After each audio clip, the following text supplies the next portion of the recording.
Television is not what it used to be. We wait around for years for another season. We only get few episodes here and there. They are way too long, but not long enough at the same time. They don't develop major relationships between characters.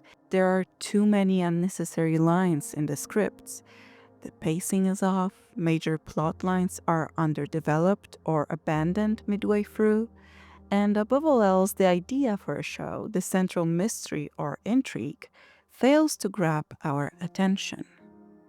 What makes this even sadder is that I grew up in a golden era of American television.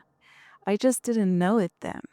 And for me, one of the most emblematic shows of that time was Lost. It was gripping, mysterious, thrilling, with the amount of puzzles, riddles, and problems you had to solve. Over the years, its impact became so overwhelming in the industry that, of course, the studios tried to find the next Lost, much like they're scrambling to find the next Game of Thrones now. And I think none of those poor imitators has even come close to the original series, though many have tried. But while I was watching episode 4 of the second season of Severance, I finally saw it. I finally saw a true successor to Lost. Severance might not be an obvious comparison, and I think this is where all of its predecessors failed at grabbing the essence of what made Lost truly great. All of the shows tried making theirs about plane crashes and surviving in the jungle, forming a collective, but those components were a byproduct of a truly original idea that was centered around something else. Dearest Des, I am writing this letter to you as you leave for prison, and I've hidden it in the one place you would turn to in a moment of great desperation. I know you go away with the weight of what happened on your shoulders, and I know the only person who can ever take it off is you. Please don't give up, Des, because all we really need to survive is one person who truly loves us. And you have her. I will wait for you always. I love you. Pen.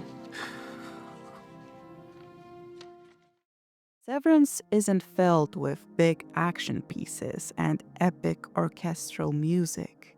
It doesn't take place in lavish, beachy locations where characters are fighting for survival. Or maybe it does. We truly don't know where the story of Severance is taking place. We don't know what Lumen does as a company. We don't have the answers to any of those questions. A famous mystery box type of storytelling technique, popularized by J.J. Abrams with Lost series, is evident here. Episode 4 opens with our four main characters stranded in snowy wilderness. They don't know where they are and who put them there. An explanation comes in the form of an instruction video that sends them on a walkabout in the footsteps of their spiritual leader, Kier. At times like these, even when Severance doesn't make it super obvious, the subtle Lost references are all there for the trained eye to see. From white rabbits guiding you on your way in the form of a twin or a loved one, discovering mysterious artifacts, dead animals that don't belong there, creepy orientation videos, two mysterious numbers popping up on a screen. Phenomena, procedures, and weird experiments. Guides that can be eerily sweet but vicious underneath. Places left to uncover, missing people we are desperate to find, ghostly visions sending the characters on a new path. Or maybe just sex intense, I don't know. But similarities don't stop at episode 4.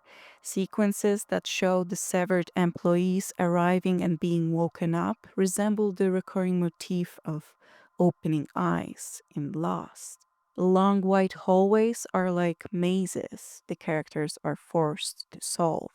Lumen and the Dharma Initiative are both organizations shrouded in secrecy, stamping their logos everywhere and following scriptures and teachings of a spiritual guru in the form of Kir and Jacob, respectively. Symbols appear fleetingly on screen, likely foreshadowing major reveals in the story later on. But above all else, characters. Characters that carry both of these shows, fully fleshed out, complex, and compelling enough to make us want to sit glued to the screen for 9 hours straight.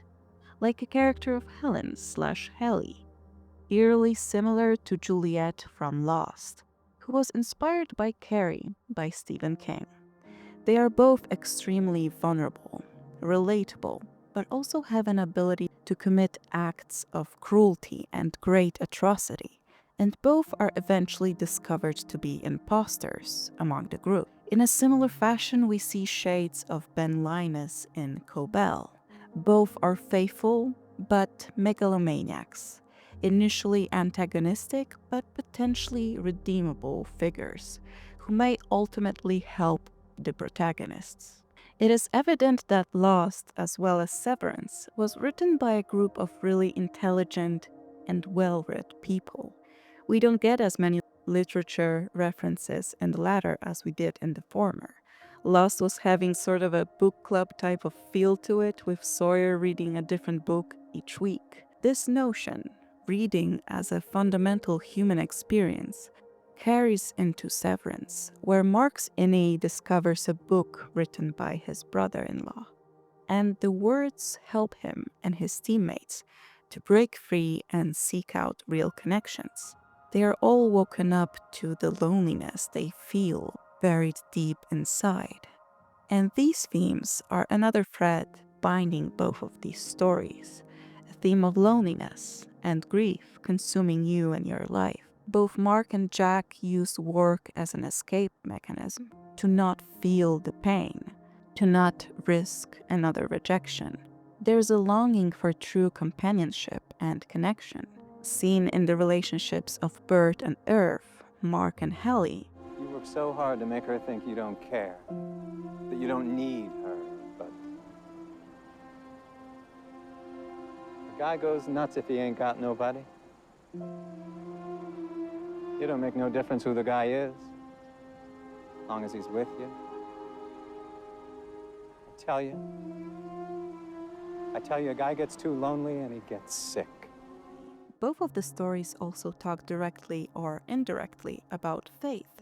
I find myself being drawn to these types of stories again and again, about faith as a general idea, whether it's believing in God, a leader, something greater than yourself, or each other.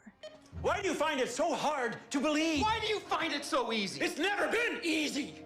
In that sense, both of these shows have a fair amount of biblical themes, mythological ones. They are stories of the origin of good and evil, a light side and a dark side. Two players, two sides. One is light, one is dark. Twin brothers echoing Cain and Abel are at the inception of both stories. One is in touch with nature and special, and the other driven by jealousy. Eventually, it leads to the death, or rather transformation, of the former. And I think Lost has had a bit of an infamous legacy, to say the least. Not many people recommend it now and reference it when talking about the greatest TV shows of all time. I'm sure that I have a little bit of nostalgia glasses on when talking about it, but I believe, especially with its earlier seasons, it was one of the best written shows of the early 2000s. It was the first show I binged before binging was a thing. It opened our eyes to the possibilities in television. And Severance is continuing in its footsteps. I just wish that Apple TV had more of a reach so that we could all experience this show collectively and as globally as Game of Thrones or Stranger Things.